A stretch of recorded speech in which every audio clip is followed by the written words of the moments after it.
Jokowi dengan sisa-sisa kewenangan dan kekuasaannya masih saja mencoba menjadi presiden paling hebat yang pernah dimiliki Indonesia. Itu menurut dia. Tapi cukup banyak pula yang berpendapat Jokowi presiden yang tergawat.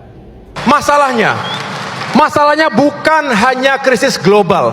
Persoalan ekonomi kita semakin rumit karena keuangan negara tidak dikelola dengan baik. Anggaran terlalu banyak digunakan untuk membiayai proyek-proyek mercusuar yang tidak banyak berdampak pada kehidupan wong cilik.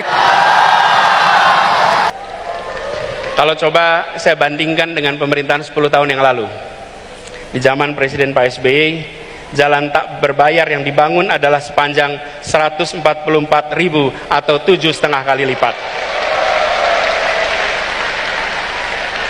Bila dibandingkan dengan jalan nasional, di pemerintahan ini membangun jalan nasional sepanjang 590 km. Di era 10 tahun sebelumnya 11.800 km. 20 kali lipat. Kita belum bicara mutu, kita belum bicara standar dan lain-lain. Kita bicara panjangnya. Kedua infrastruktur ini jelas diperlukan sama-sama. Tapi yang perlu kita perhatikan di sini adalah bahwa keberpihakan ketika bicara institusi ekonomi memberikan kesetaraan kesempatan kepada semuanya. Kita perlu memikirkan ke depan institusi yang inklusif, infrastruktur yang menunjang keseharian. Air saja misalnya. Hari ini kita punya air di sini. Susenas 2019 menunjukkan 38% penduduk Indonesia menggunakan air dalam kemasan sebagai sumber air minum. Kalau itu pilihan tidak apa-apa, tapi kalau itu keterpaksaan, maka negara harus hadir menyediakan infrastruktur mikro kecil yang dirasakan oleh seluruh rumah tangga di Indonesia. Salam Pancasila.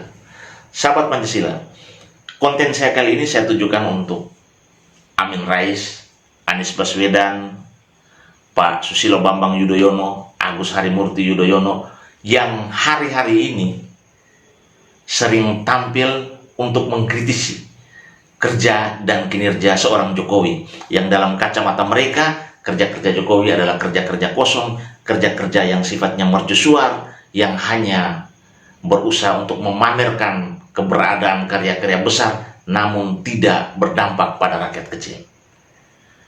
Saya tunjukkan visualisasi bagaimana reaksi masyarakat Papua terhadap Jokowi yang adalah presiden yang mereka sanjung-junjung hingga saat ini. Bagaimana mereka berekspresi ketika Jokowi berada di pasar. Bagaimana anak-anak Papua dijanjikan oleh Jokowi untuk pergi dan melihat Jakarta. Dan itu Jokowi buktikan. Bagaimana niat seorang Jokowi, tekad seorang Jokowi, dan kedekatan seorang Jokowi dengan Papua, negeri matahari terbit. Dengan Papua, perajut Indonesia bagian timur.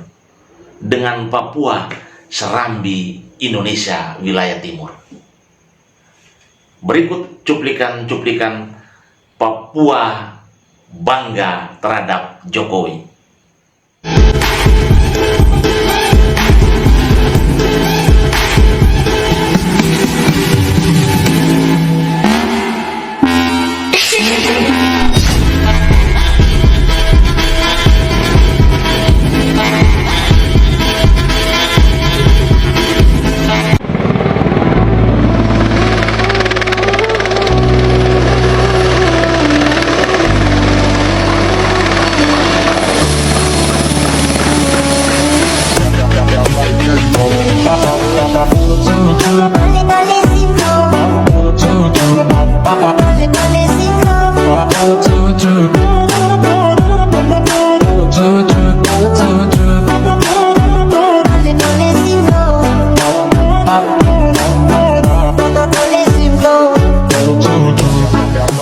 Bagaimanapun juga Jokowi harus memperbaiki warisan kerusakan sekian puluh tahun.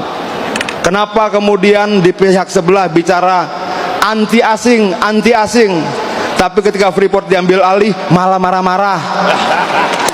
Kenapa ketika kemudian di sana bilang antek asing, tapi ketika Newmont diambil alih ngomel-ngomel?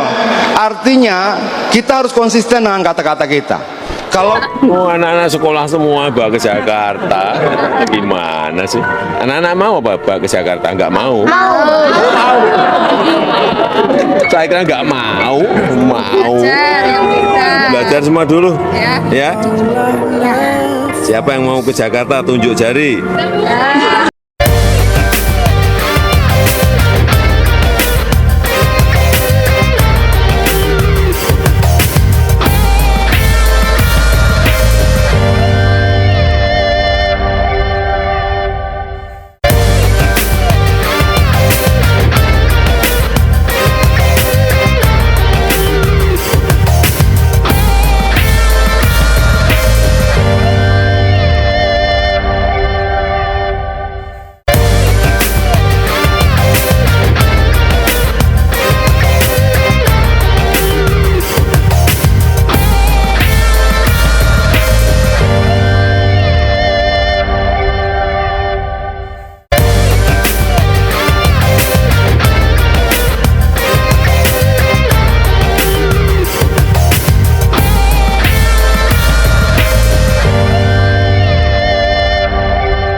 Mimpi lah ya.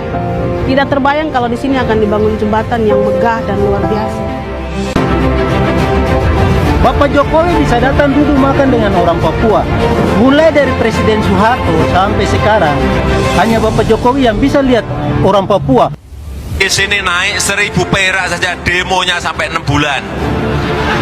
Saudara-saudara kita yang di Wamena, yang di Pegunungan Tengah, harga 60.000 diem bertahun-tahun.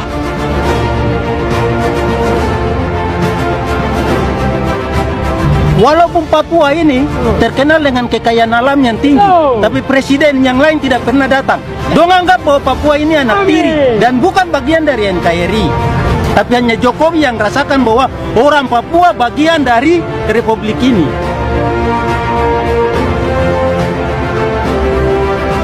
Kenapa jalan Trans Papua itu dibangun? Apakah nanti akan memberikan pertumbuhan ekonomi? Ini kayak telur sama ayam.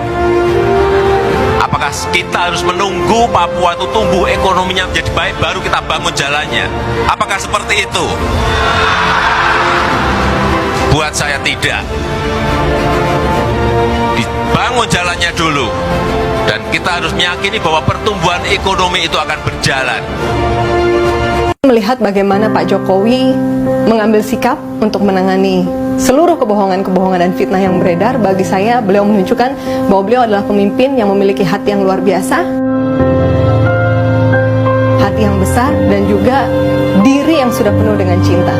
Karena dengan cinta tulus dari Bapak dapat memperlihatkan kepada kami semua bagaimana kami dapat terus mendukung Bapak dengan menyebarkan kebaikan dan juga memberitahukan kepada semua orang hasil kerja dan prestasi Bapak.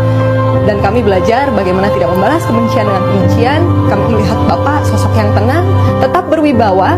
Apapun hinaan tidak akan dapat melukai jika tidak kita izinkan. Dan Bapak telah menunjukkan itu. Sehat selalu Pak. Kami mendoakan Bapak, ini yang dapat kami lakukan. Semoga Bapak terus berada dalam lindungan Tuhan Yang Maha Kuasa. We love you Pak.